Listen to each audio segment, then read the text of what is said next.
Kemenangan tentara Jepang di Perang Pasifik menjadi jalan untuk memasuki negara-negara Asia, termasuk Hindia Belanda. Jepang menganggap dirinya saudara tua dan disambut gembira, tetapi mengecewakan rakyat Indonesia.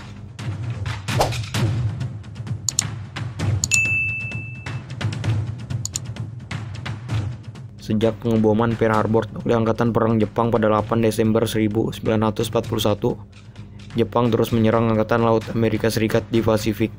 Pasukan Jepang berhasil menghancurkan basis-basis militer Amerika seperti di Filipina.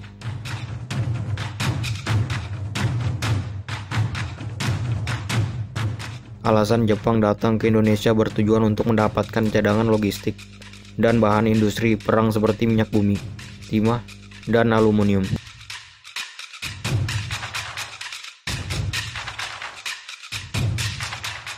Diperkirakan, persediaan minyak Indonesia dapat mencukupi kebutuhan Jepang selama Perang Pasifik.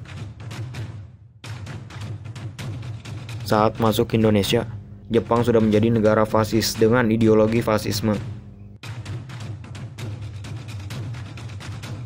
Fasisme adalah sistem pemerintahan di mana kekuasaan berada pada seorang diktator dan otoriter.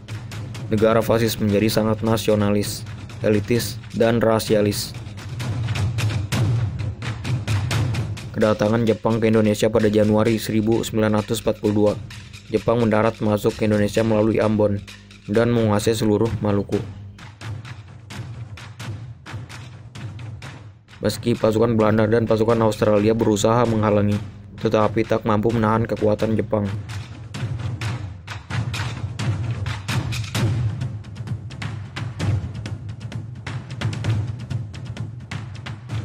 Daerah Tarakan di Kalimantan Timur dikuasai oleh Jepang bersamaan dengan Balikpapan pada 12 Januari 1942.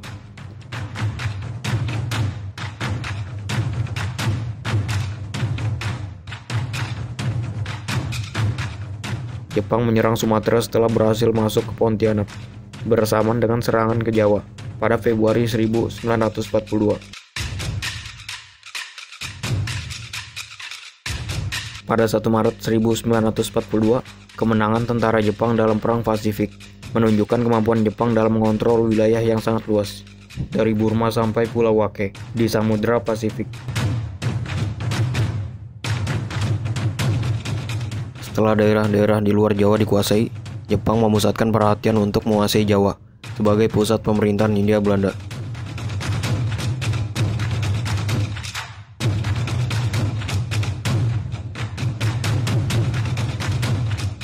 Perlawanan Belanda Sekutu untuk menghadapi gerak invasi tentara Jepang.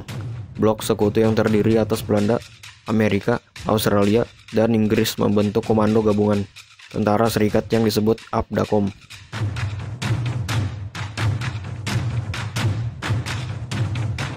Letnan Jenderal Terporten diangkat sebagai Panglima APDACOM.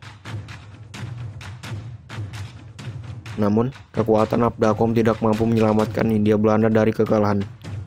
Gubernur Jenderal Tjardap pada Februari 1942 telah mengungsi ke Bandung.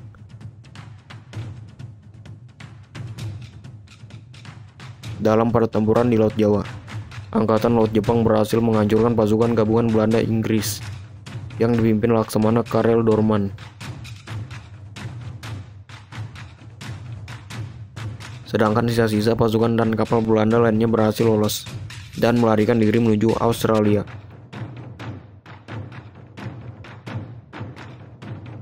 Pendaratan pasukan Jepang di Jawa. Jenderal Imamura dan pasukannya mendarat di Jawa pada 1 Maret 1942 di 3 tempat. Pendaratan di Banten dipimpin Jenderal Imamura. Pendaratan di Eretan Wetan Indramayu dipimpin Kolonel Tony Sori.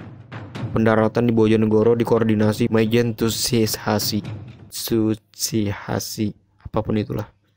Tempat-tempat tersebut memang tidak terduga oleh Belanda sebagai tempat pendaratan tentara Jepang. Jepang tidak menyerang Jakarta karena Belanda mempersiapkan Jakarta sebagai kota terbuka.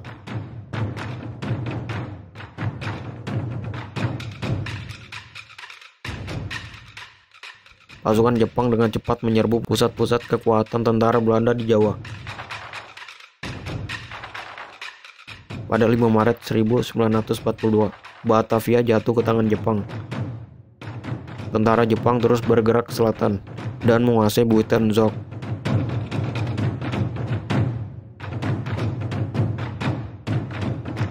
Kota-kota lain di Jawa juga jatuh ke tangan Jepang.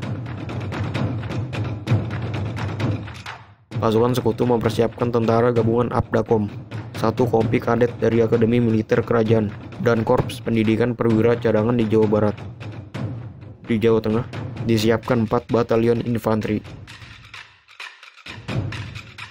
Di Jawa Timur terdiri 3 batalion pasukan bantuan Indonesia dan 1 batalion marinir, ditambah satuan-satuan dari Inggris dan Amerika. Tetapi tentara Jepang mendarat di Jawa dengan jumlah besar, sehingga berhasil merebut tiap daerah tanpa perlawanan berarti.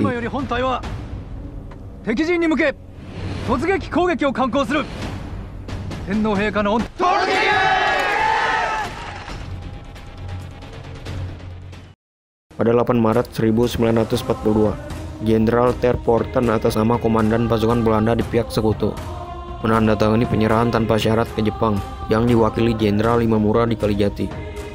Peristiwa ini disebut Kapitulasi Kalijati, menandai berakhirnya penjajahan Belanda di Indonesia, sehingga Indonesia berada di bawah pendudukan tentara Jepang. Gubernur Jenderal Tjarda ditawan. Belanda segera mendirikan pemerintahan pelarian di bawah pimpinan Hubertus Johannes van Mook.